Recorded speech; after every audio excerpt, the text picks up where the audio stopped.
Here's the thing I get asked a lot by customers. Why should I choose a commercial library over an open source library? Most often it boils down to one topic, which is support, right? And one has support that you're paying for on SLAs, etc., and one doesn't. But I think that's a massive oversimplification of why you might choose. And I think from my point of view, both can coexist quite happily. There's nothing wrong with open source, nothing wrong with commercial libraries. They are a choice.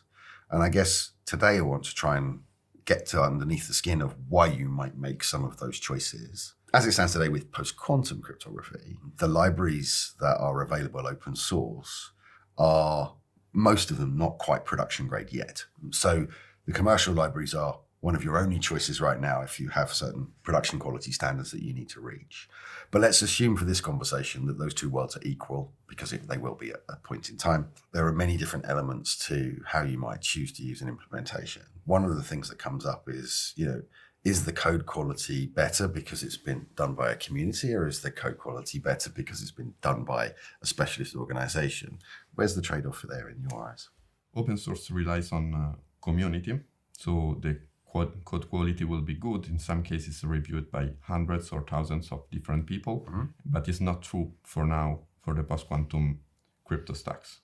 Because in order to build a product which has these high standards in terms of code quality, you need to mix two different profiles, so crypto experts and engineers. And doing that today for the post-quantum crypto project is not true. There is no community except some solutions like ours, where we build this unique mix between engineers and R&D experts. There's a reassurance in having hundreds, if not thousands, of people looking at the code. There's also a risk, isn't there? How do we know that those hundreds or thousands of people are not bad actors? Yeah, this is true. When you put in open source, you can have this risk that a vulnerability is there and is not declared. It's highly not probable, because at the end, also others will find the same vulnerability if it is so evident. But effectively, you do not have this risk for closed source implementations because the code is not there. A vulnerability can appear on a specific target. So it's something that maybe is not clear in the global implementation, but becomes real when you compile the thing on your specific platform. So this is what we are doing when we perform fuzzing or when we perform any kind of security claim. So we test this thing on your target platform. And so we can make sure that not only the code, but also the compiled code is robust and secure. Oh, okay, so it's the target implementation security we're actually talking about, rather than security at the general level. So you as an organization come to us and say, this is my target platform, this is what I'm trying to achieve, and we can test to that level and say, it does that, there you go, there's the results. Whereas with an open source platform, you're left with perhaps the bits of the jigsaw puzzle, but you still got to assemble it yourself. Yeah, the code is nice, but then the compiled code, who knows? Because it depends by the compiler, it depends by the options of the compilation, it depends by the target itself, it depends by the customization that you're doing, it depends by plenty of things, actually. We've got a couple of different trade-offs here. It's that combination of cryptography and engineering that is required to deliver something that is supportable long-term in the field. And few open source projects are at that point yet, but are developing there. And that therefore means that the quality of the code that is in those open source libraries hasn't been through that rigorous set of checks and balances yet. And so that comes down to testing coverage. We do a huge amount of testing of our products. What's the score with the open source side? The open source is done to make something that works in any case, but it's not tested on your specific platform. So this is the main difference between PQShield and an open source solution, for example. When we sell something to a customer, we also sell all the CI, all the testing infrastructure that is adapted for this target platform. I see. So it's something completely different rather than an open source project where you need to invest this money and this time in order to make sure that the open source project works on your specific target platform. In effect, you are outsourcing some of that work that you might have to do in-house by using an open source project as part of the... And there is interest also for us, because we can mutualize the knowledge that we acquire for one customer to another. So at that point in time, we can go fast to production rather than you do the thing for the first time. And so in that case, you need to learn how to do the things by yourself. What's the score with maintenance updates here? I think here we need to separate the things a little bit. So when we talk about maintenance of an open source project, okay, you need to rely again on the community that will maintain what is actually work for the majority of the customers or the users of the open source project, but it does not mean that it will support your configuration. Mm-hmm.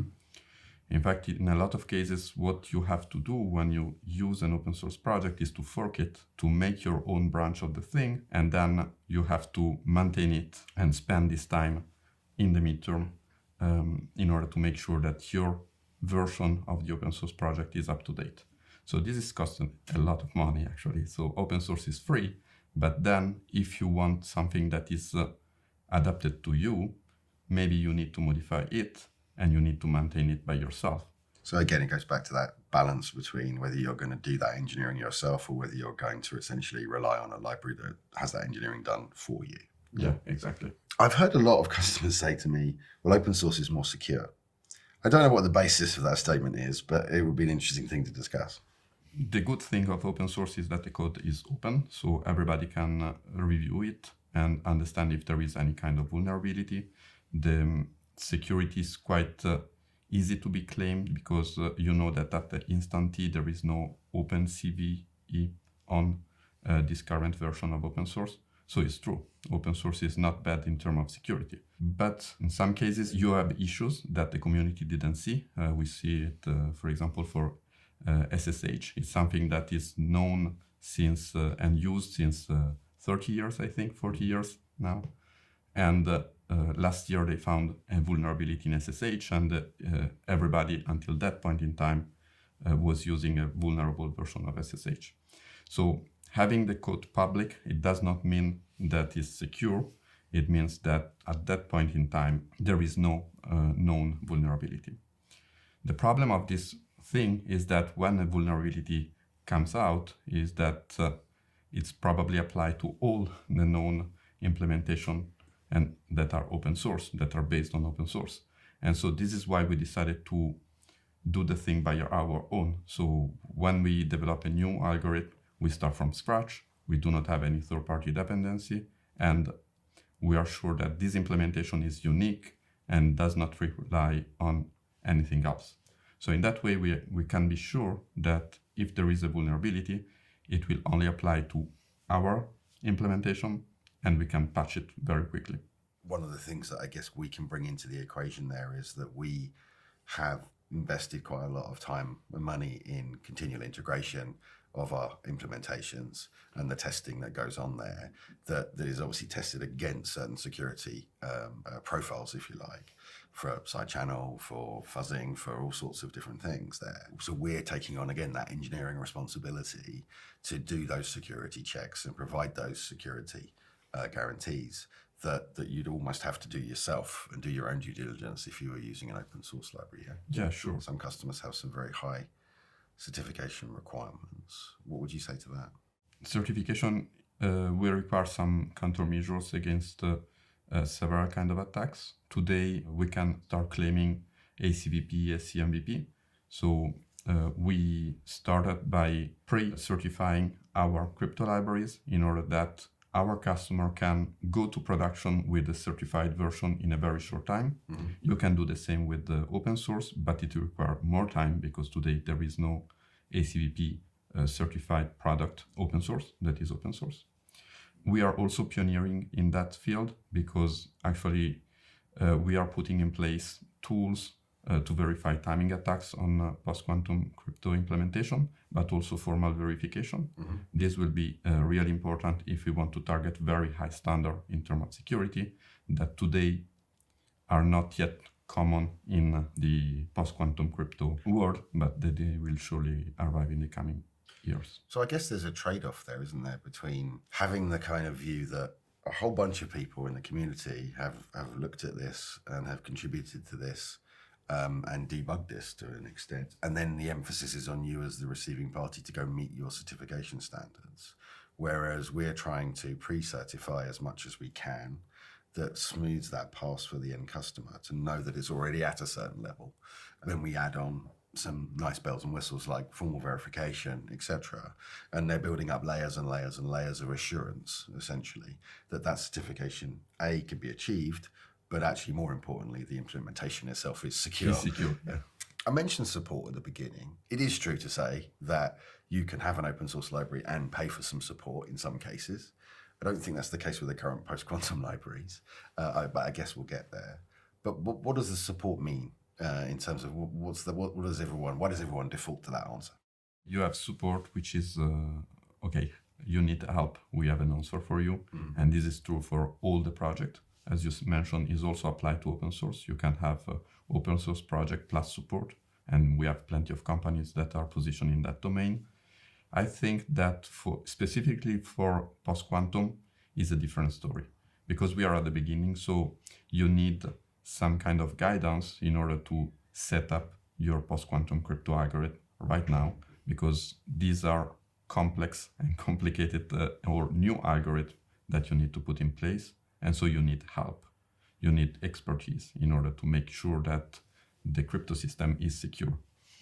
So especially for post-quantum, I think that in that phase, you need to rely on experts because we do not have a lot of experts today on the market that are ready to help. So PQShield has this expertise, and in that point in time, support is quite vital, especially at the beginning of the project. That comes at a cost, right? So there's licensing to take into consideration when it comes to that. But obviously, I know when we're licensing to a customer, we've made sure that we haven't included things that we shouldn't have included, etc. What other points would you make on licensing?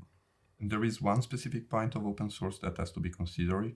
That is the contamination problem of the license. So some open source project has issues in terms of license, so you need to take care about it if you want to integrate it in your thing. So it's better to rely on solutions like ours because you can minimize the risk, because actually our licenses are quite clear, our SLA are really clear. You do not incur in any problem in that sense. So do you mean there that you could inadvertently expose your own product to a need to put that into open source when you perhaps hadn't intended to, because you're using a certain type of license under open source? Is that what you're driving? Yeah, you have also the problem that when you use a product, you need to rely also on the products that are integrated in the other open source projects that are integrated in that product. So when you use our implementation, for example, since it is built from scratch, you know that you are relying only on our license, and you do not have to rely on third party. One of the other things that's come up quite a lot recently was around customization. Obviously, being a relatively new field, certainly new standards, the implementations need to go up the maturity curve. What comes out of the box, so to speak, isn't what you actually want. You need a tweak here. You need to optimize for this, optimize for that. How are you finding that in the product side? When you want to customize an open source project, you need to invest time and resources in order to make your customization. And then you need to wait the time that this customization is accepted by the community. And if this customization is only your need, the community will never accept it. So as I mentioned before, you need to fork the project and decide to maintain the feature by yourself. When you rely on a commercial solution, it's different, and you are paying somebody in order to develop the feature and then to maintain that in the midterm.